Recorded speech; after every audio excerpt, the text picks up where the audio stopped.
નમસ્કાર, હું છું કુંજન રાવળ. આપ જોઈ રહ્યા છો આઝાદ મીડિયા લાઈવ. ધાનપુર તાલુકાના આદિવાસી સંગઠન મામલતદારને આવેદનપત્ર આપ્યું. મણિપુરની આદિવાસી મહિલાઓ પર થતા અત્યાચાર, બળાત્કાર જેવી ઘટનાના આરોપીઓને કડકમાં કડક સજા થાય અને મહિલાઓને ન્યાય મળે તેના વિરોધમાં આજ રોજ દેશના રાષ્ટ્રપતિને સંબોધીને ધાનપુર તાલુકાના મામલતદારશ્રીને આદિવાસી સમાજના યુવાનો દ્વારા આવેદનપત્ર આપવામાં આવ્યું. પ્રાપ્ત માહિતી પ્રમાણે 2 મહિના પહેલા મણિપુરમાં આદિવાસી સમુદાયની મહિલાઓ પર અત્યાચાર, નિવસ્ત્ર કરી બળાત્કાર ગુજારેલી રેલી કાઢવામાં આવી. શમશાન ઘટનાના પડદા આખા ભારત દેશમાં પડ્યા છે. આપણા ભારત દેશમાં મહિલાઓને ઊંચો માન સન્માનનો દરજ્જો આપવામાં આવ્યો છે કે બેટી પઢાવો બેટી બચાવોના મોટા મોટા નારાનું ઉલટું બનવી દેવામાં આવ્યું છે. તેનો કોઈ અર્થ નથી. મણિપુર રાજ્યમાં મહિલાઓ સાથે ખુલ્લામાં ખુલ્લો અત્યાચાર, બળાત્કાર થયો છે.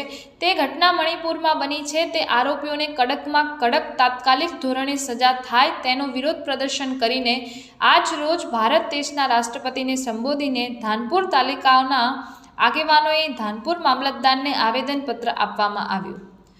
ધાનપુર તાલુકાના આદિવાસી સમાજે સખત શબ્દોમાં વખોડી કાઢી દોષીઓને સજા આપવાના નારા સાથે આજ રોજ એટલે કે તારીખ 24/7/2023ના રોજ આવેદનપત્ર આપવામાં આવ્યું, જેમાં આદિવાસી સમાજના તમામ આગેવાનો તથા અગ્રણીઓ મોટી સંખ્યામાં આવેદનપત્ર આપવામાં જોડાયા હતા.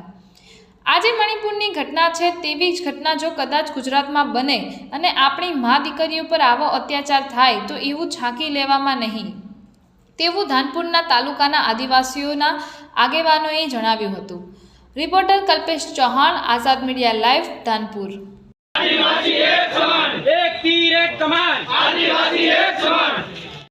तारीख 24/7/2023 રોજ આપ મામલતદાર સાહેબશ્રીને આવેદન આપીએ છીએ કે જે મણિપુરમાં ઘટના અમારી આદિવાસી બહેનો જોડે બની એની સરકાર જલ્દીથી જલ્દી પગલાં લે અને એની કાર્યવાહી કરે. આ ઘટના અમારા આદિવાસી બહેન જોડે આજે બની છે. કાલે ઉઠીને બધા સમાજની બહેનો જોડે બની શકે છે. તો આપ સૌને નમ્ર મારી અપીલ છે કે આપ બધા આમાં સહભાગી બનો અને સરકાર એના ઝડપથી ઝડપ કાયદા બનાવે અને ગુનેગારોને સજા આપે એવી અમારી નમ્ર અપીલ છે સરકારને.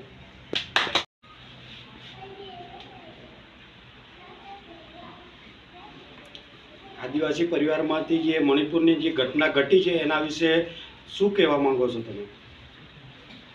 આદિવાસી સમાજ ઉપર જ્યારે આવા અત્યાચાર થઈ રહ્યા હોય ત્યારે દેશની સરકારની અંદર કેન્દ્ર સરકાર, મણિપુરની જે રાજ્ય સરકાર છે અને દેશની કેન્દ્ર સરકાર છે બિલકુલ નિષ્ફળ છે. આની અંદર બિલકુલ કોઈ પણ જગ્યાએ આનો જે જલ્દીથી જલ્દી નિર્ણય આવવા જોઈએ. જે આરોપીઓ છે આજે 3 મહિનાથી બાળકીઓ ઉપર 21 વર્ષની બાળા અને 30 વર્ષની બાળા ઉપર બળાત્કાર થઈ રહ્યા, તો એને ધ્યાનમાં લઈને સરકારે અત્યાર સુધીને બિલકુલ કોઈ જાતનું કોઈ પગલું લીધું નથી.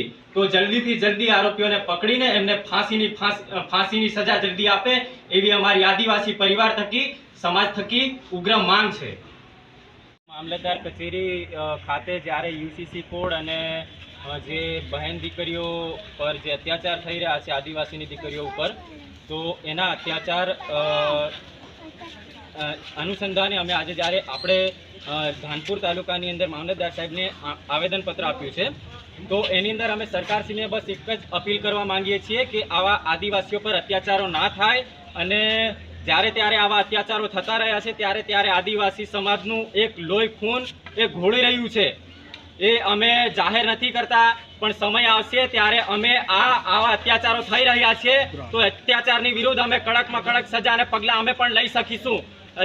આજે સરકાર એમના જે હાથની અંદર સત્તા છે ચાલુ છે, ગુજરાતની મણિપુરની સરકાર જે રાજ્ય સરકાર છે અને દેશની કેન્દ્ર સરકાર છે, આ આદિવાસી પર બાળાઓ પર અત્યાચાર થયો છે.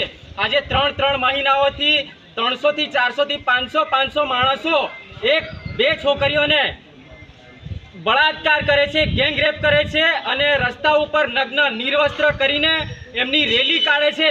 ત્યારે સરકાર કશું આ બાબતે કશું ધ્યાન લેવા તૈયાર નથી. એટલે હમણાં તાત્કાલિક ધોરણે એમને આરોપીઓને પકડીને તાત્કાલિક એમને ફાંસીની સજા આપવામાં આવે.